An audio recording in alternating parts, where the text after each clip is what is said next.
अब तक की हेडलाइंस आपने जानी। बुलेटिन के आगाज में आपको ले चलेंगे डेवोस, जहां पर वजीर आजम शाहिद खक्कान अब्बासी प्रेस कॉन्फ्रेंस कर रहे हैं। The role Pakistan will be playing in connecting people and regions through the China-Pakistan economic corridor, which is today the visible part of the Belt and Road Initiative. The WEF has facilitated us to project our emerging economy, forging strategic alliances and social empowerment initiatives in line with sustainable development goals.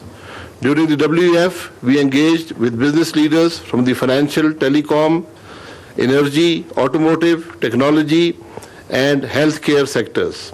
This forum allowed us to project Pakistan's true potential and have productive discussions. We are very confident that these engagements will help us generate billions of dollars of business potential in Pakistan. Thank you.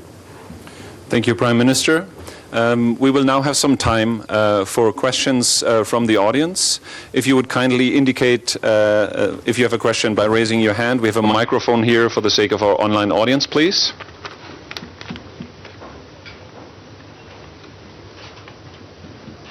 Yes. The lady in the middle, if you could get the microphone over there. If you could state your name and organization, please. No, please use the other one so all our audience can hear your question. Thank you. Okay. Thank you, Thank you, Mr. Prime Minister. I'm from China Central Television. My question is about, that the theme of this year's Davos is to create a shared future in a fractured world, which is quite similar to Mr. President Xi Jinping has made last year here.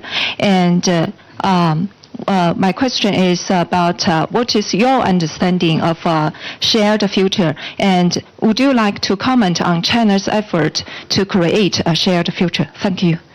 Thank you very much. We have highlighted China's and President Xi's vision at every forum here, and what we have said is very clearly that China has taken the historical linkages, transposed them onto the current fractures, and created linkages for the future. And I think this is the BRI initiative is something that will benefit the region and the world at large for decades and probably millenniums to come. Thank you very much. Would any other panelists like to add to that? It's on.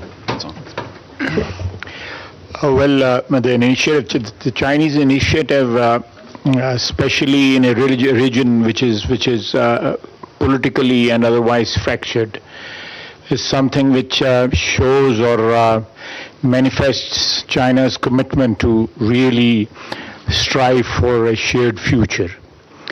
Whereas elsewhere in Middle East and some of other regions on the globe, there is absolutely no effort for building of a shared future, and the world remains fractured economically, poverty, lack of connectivity, and the conflict zones, especially the conflict areas where the world is, especially the refugee crisis, and some of the issues which are very close to Pakistan also, and other countries of our region, like Palestine, like Kashmir, like the Rohingyas.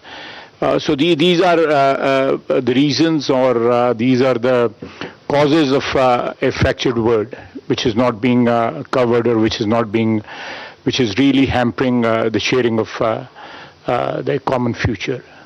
Thank you. Thank you very much. And we have a question from the gentleman on the left. The microphone is on its way. Thank you.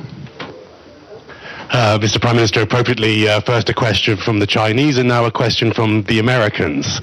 And I guess it's in the nature of Pakistan and its geography that you're always pulled in different directions. I suppose my question is, do you feel the warmth of friendship more from the East or more from the West? And how, sir, do you balance your relationship with America with your relationship with the Chinese and other partners in your region? Thank you very much. If you could also, for the sake of our online audience, state your name and It's organization. Keir Simmons from NBC News. Thank you very much.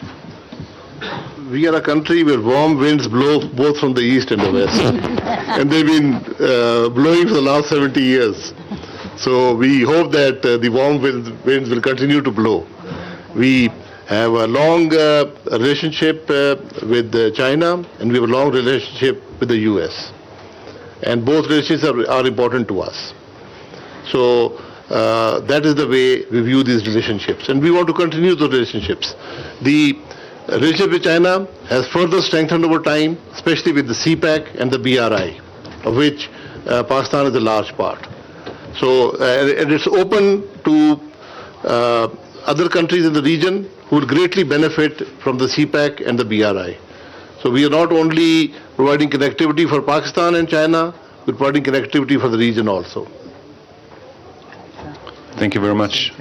Please, by all means. Well, as the Prime Minister said, that these two relationships are as old as our country.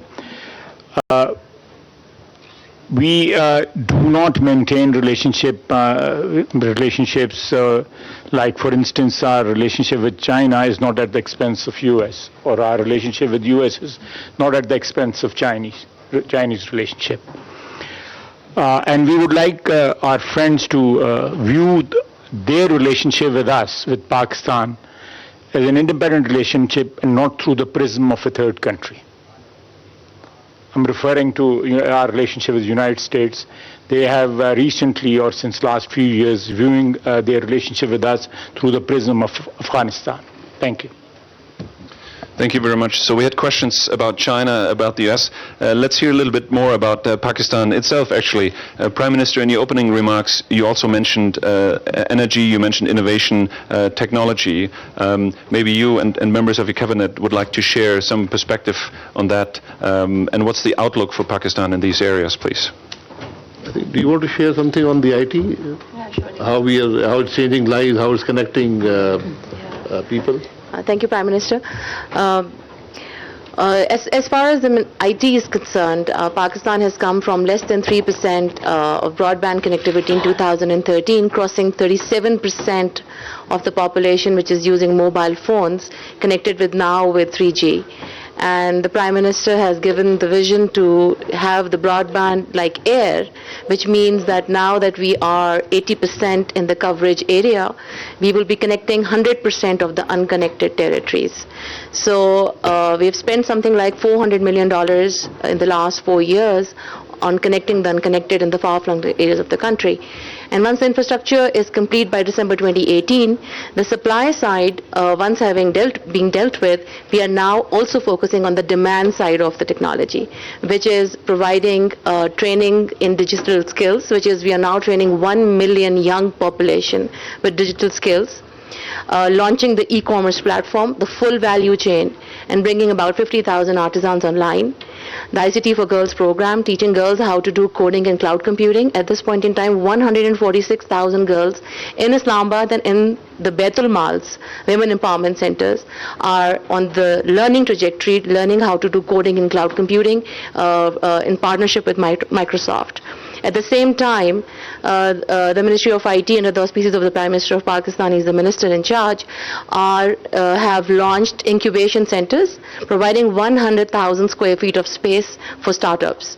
3 incubation centers are already launched, and 2 are in the making. In May, we will be launching those startup incubation centers, and the children are taking the technology innovation to the world through these platforms. So we believe that technology is the way forward. The use of technology on the demand side is something that we are now emphasizing on. We feel that these are the ways and means of giving employment opportunities to young children. We are ranked number 4th in freelancing, and we aspire to become number 1. So the digital skill programs that we have launched is actually going towards taking Pakistan as number 1 in freelancing. So all these projects with setting up of the different types of activities on the demand side, technology parks, giving additional attention. Davos में world economic forum का सालाना इजलास हुआ, जिसमें वज़ीर आज़म शाहिद खाकान अब्बासी अपने वफ़द के हमरा शरीक हुए। इस वक्त वहाँ पर प्रेस कॉन्फ्रेंस जारी है।